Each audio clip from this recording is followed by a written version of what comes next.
എറണാകുളം ജില്ലയിലെ കപ്രിക്കാട് ഗ്രാമത്തിന്റെ ഹൃദയഭാഗത്തായിട്ട് പെരിയാർ നദിയുടെ തീരത്തുള്ള പ്രകൃതി രക്ഷാ കേന്ദ്രമാണ് അഭയാരണ്യം. അവിടെയാണ് നമ്മൾ ഇന്നിപ്പോൾ വന്നിരിക്കുന്നത്. കേരള വനം വകുപ്പിന്റെ കീഴിൽ പ്രവർത്തിക്കുന്ന ഈ ഇക്കോ ടൂറിസം പദ്ധതി അനാഥമായ വന്യജീവികൾക്ക് സുരക്ഷിതമായ ആവാസ വ്യവസ്ഥ ഒരുക്കുന്നതിനൊപ്പം തന്നെ പ്രകൃതിയോടുള്ള മനുഷ്യന്റെ ബന്ധം പുനഃസ്ഥാപിക്കാനായിട്ട് ശ്രമിക്കുന്നുണ്ട്. ഇനി ഈ ഒരു സ്ഥലത്തിനെ കുറിച്ച് പറയുകയാണെങ്കിൽ കപ്രിക്കാട് പെരുമ്പാവൂരിനടുത്ത് സ്ഥിതി ചെയ്യുന്ന ഒരു ഗ്രാമമാണ്. അവിടെ അഭയാരണ്യം 200 ഏക്കർ വിസ്തീർണമുള്ള വനഭൂമിയിലാണ് സ്ഥിതി ചെയ്യുന്നത്. അതും പെരിയാർ പുഴയുടെ തീരത്ത് തന്നെ. ഇവിടെ കൊടുത്തിട്ടുള്ള ബോർഡിൽ ഇൻഫർമേഷൻ വെച്ചിട്ട് അഭയാരണ്യം എല്ലാ ദിവസവും 8 AM മുതൽ 5 PM വരെ തുറന്നിട്ടുണ്ട്. ഇവിടെ പാർക്കിംഗ് ഫീസ് ഉണ്ടാവും, ഇൻഡിവിജ്വൽസിന് ചാർജസ് ഉണ്ടാവും, ക്യാമറാസിനും ചാർജസ് ഉണ്ടാവും. ക്യാമറാസ് എന്ന് പറയുമ്പോഴേക്കും DSLR ക്യാമറാസ് ഒക്കെ കൊണ്ടാണ് വന്നെങ്കിൽ, അല്ലെങ്കിൽ മിറർലെസ് ക്യാമറ കൊണ്ടാണ് വന്നെങ്കിൽ ഏകദേശം ഒരു 300 രൂപ ചാർജ് ഉണ്ടാവും. ഫോൺ ക്യാമറകൾക്കൊന്നും സ്പെഷ്യൽ ചാർജ് ഒന്നും ഈടാക്കുന്നില്ല. അഡൽസിന്റെ ടിക്കറ്റ് ചാർജ് 70 രൂപയാണ്. നല്ല തിരക്കുള്ള ഒരു ദിവസമായിരുന്നു ഇന്ന്. ടിക്കറ്റ് കൗണ്ടറിൽ അത്യാവശ്യം തിരക്കേടില്ലാത്ത ഒരു ക്യൂ തന്നെ ഉണ്ടായിരുന്നു. ഈ അഭയാരണ്യം ഫോം ചെയ്യാനുള്ള എൻ്റെ ഒരു റീസൺ ആയത്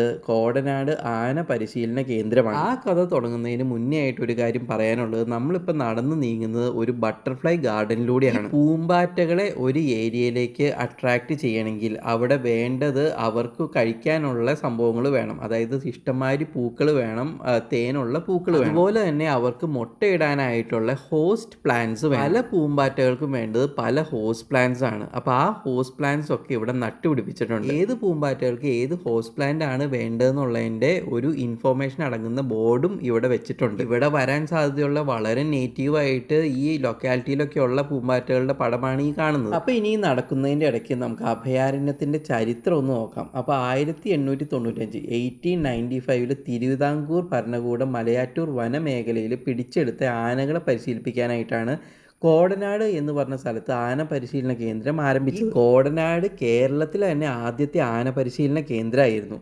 പെരിയാർ നദിയുടെ തീരത്ത് സ്ഥിതി ചെയ്യുന്ന ഈ കേന്ദ്രം 1950കളോടെ കേരളത്തിലെ ഏറ്റവും വലിയ ആന പരിശീലന കേന്ദ്രമായി മാറി. 1977 പിന്നെ ഒരു ട്വിസ്റ്റ് ഉണ്ടായത്. 1977 ഇന്ത്യയിൽ ആനവേട്ട നിരോധിച്ചതോടെ ഇവിടെ രക്ഷിക്കപ്പെട്ട ആനകൾക്ക് പുനരധിവാസം നൽകുന്ന കേന്ദ്രമായി. അത് അധികം കാലമൊന്നും നീണ്ടുന്നില്ല. കോടനാട് ആന കേന്ദ്രം വെറും 2.5 ഏക്കർ മാത്രമായതിനാൽ വളരുന്ന വന്യജീവി ജനസംഖ്യയെ കൈകാര്യം ചെയ്യാനായിട്ട് പ്രയാസമായിരുന്നു. അത് വന്യജീവി പ്രവർത്തകരും പരിസ്ഥിതി സംരക്ഷകരും ഒരു പ്രശ്നമാക്കിയതോടെ കേരള വനം വകുപ്പ് 2011 കപ്രിക്കാട് എന്ന സമീപ ഗ്രാമത്ത് 123 ഹെക്ടർ വിസ്തീർണമുള്ള അഭയാരണ്യത്തെ സ്ഥാപിച്ചു. ഇങ്ങനെയാണ് ഈ അഭയാരണ്യത്തിൻ്റെ തുടക്കത്തിൽ ഇതിൻ്റെ പ്രധാന ലക്ഷ്യം കോടനാടിൽ നിന്നുള്ള ആനകളും മറ്റ് മൃഗങ്ങളും കൂടുതൽ പ്രകൃതിദത്ത വിശാലമായ ആവാസ വ്യവസ്ഥയിലേക്ക് മാറ്റുക എന്നതായിരുന്നു. പിന്നീട് അതൊരു ഇക്കോ ടൂറിസം പദ്ധതിയുടെ ഭാഗമായി വികസിപ്പിച്ചെടുക്കുകയാണ് ചെയ്തത്. ഇന്നത്തെ ഈ അഭയാരണ്യത്തിൽ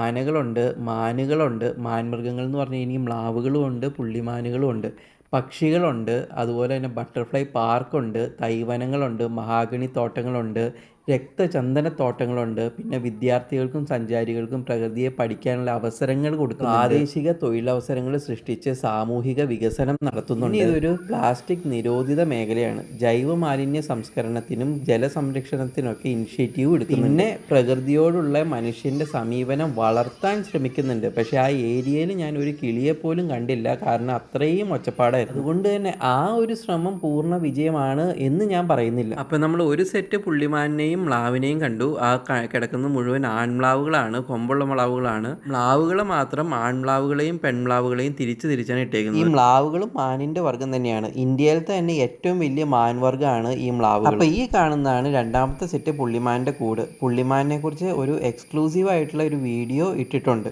അപ്പോൾ ഈ റൈറ്റ് സൈഡിൽ കാണുന്നത് ഇനി മ്ലാവുകളുടെ കൂട് തന്നെയാണ്. ഇവിടെ കിടക്കുന്നത് പെൺമ്ലാവുകളാണ്. ഇവരെ കുറിച്ച് ഒരുപാട് ഇൻഫോർമേഷൻസും ഡീറ്റെയിൽസും അടങ്ങുന്ന എക്സ്ക്ലൂസീവ് ആയിട്ടുള്ള വീഡിയോ നമ്മൾ ഇടുന്നുണ്ട്. ഈ വീഡിയോയിൽ നമ്മൾ ഒരുപാട് ഡീറ്റെയിൽ ആയിട്ട് ഇവരെക്കുറിച്ച് പറയുന്നില്ല. പരിസ്ഥിതി സംരക്ഷണത്തിൽ അഭയാരണ്യത്തിൻ്റെ പങ്ക് പറയുകയാണെങ്കിൽ മെയിനായിട്ട് പറയാനുള്ളത് വന്യജീവികളുടെ പുനരധിവാസമാണ്. പരിക്കേറ്റതോ അനാഥമായതോ ആയ മൃഗങ്ങളെ ചികിത്സിച്ച് പ്രകൃതിയിലേക്ക് തന്നെ തിരിച്ചയക്കും. പിന്നെ ഒരുപാട് സസ്യജാലങ്ങൾക്കും പൂമ്പാറ്റകൾക്കും കിളികൾക്കുമുള്ളൊരു വീട് തന്നെയാണ് ഇവിടെ. അപ്പോൾ നമ്മൾ ഇനി നടന്ന് ചെല്ലുന്നത് ആനകളുടെ ഷെൽട്ടറിലേക്കാണ്. അപ്പോൾ ഈ ബോർഡ് വെച്ചിട്ട് ഇവിടെ കൂടുതലും ഉള്ളത് പിടിയാനകളാണ്.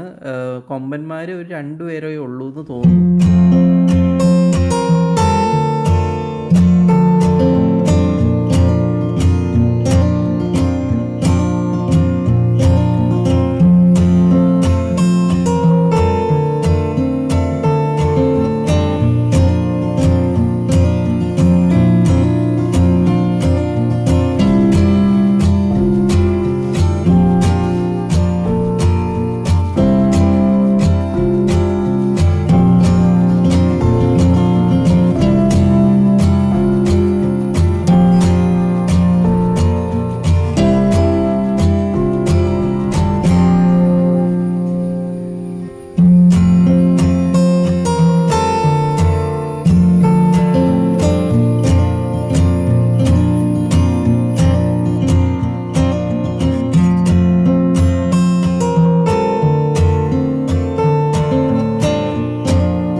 കാണുന്നതാണ് ആനകൾ മെരുക്കുന്ന കൂട്. ഇത് ഉണ്ടാക്കിയത് തന്നെ യൂക്കാലിപ്റ്റസ് മരത്തടികൾ കൊണ്ടാണ്. ഈ പ്രശ്നക്കാരായ ശല്യക്കാരായ അരിക്കൊമ്പൻ പോലെയുള്ള ആനകളെ കിട്ടിയിട്ടുണ്ടെങ്കിൽ അവരെ മെരുക്കിയെടുക്കാനായിട്ട് യൂസ് ചെയ്യുന്നതാണ് ഇത്തരം കൂടുകൾ. അപ്പോൾ അങ്ങനെ ഒരു കക്ഷിയാണ് ഈ നിൽക്കുന്നത്.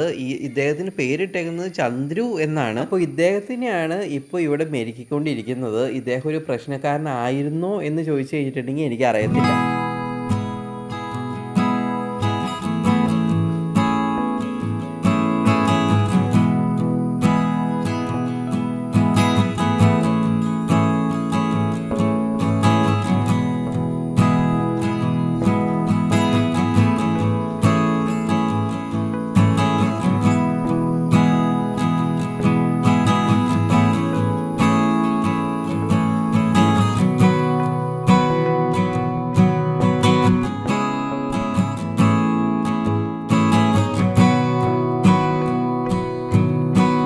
അപ്പോൾ ഈ കാണുന്നതാണ് ഇവിടെയുള്ള ട്രീ ഹൗസ്. ഇവിടെ ഭയങ്കര ബഹളമാണ്. അതുകൊണ്ട് തന്നെ ഞാനിതിൻ്റെ മുകളിൽ കയറുന്നില്ല. കാരണം ഇവിടെ ഒന്നും ഒരു കിളിയെ പോലും കാണുന്നതുമില്ല. അതുകൊണ്ട് കയറിയിട്ടും വലിയ കാര്യമൊന്നും ഉണ്ടെന്നും തോന്നുന്നില്ല. പക്ഷേ അത്യാവശ്യം ഫോട്ടോയൊക്കെ എടുക്കാനായിട്ട് നല്ലൊരു സ്പേസാണിത്. ഫാമിലീസൊക്കെ വരികയാണെങ്കിൽ പിള്ളേർക്കൊക്കെ ഒരു രസമായിരിക്കും ഇതിൻ്റെ മുകളിൽ കയറുക, ചുറ്റുമൊക്കെ ഒന്ന് നോക്കുക, കാണുക എന്നൊക്കെ പറയുന്നത്.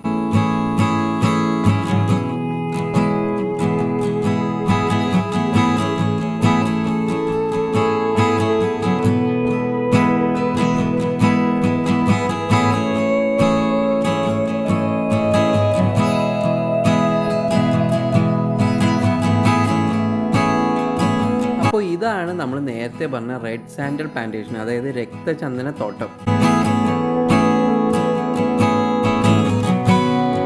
നമ്മുടെ പെരിയാർ പുഴയാണ് ഇല്ലിക്കാടുകൾക്ക് അപ്പുറമുള്ളത്. ഈ കാണുന്നതാണ് നമ്മുടെ പെരിയാർ പുഴ.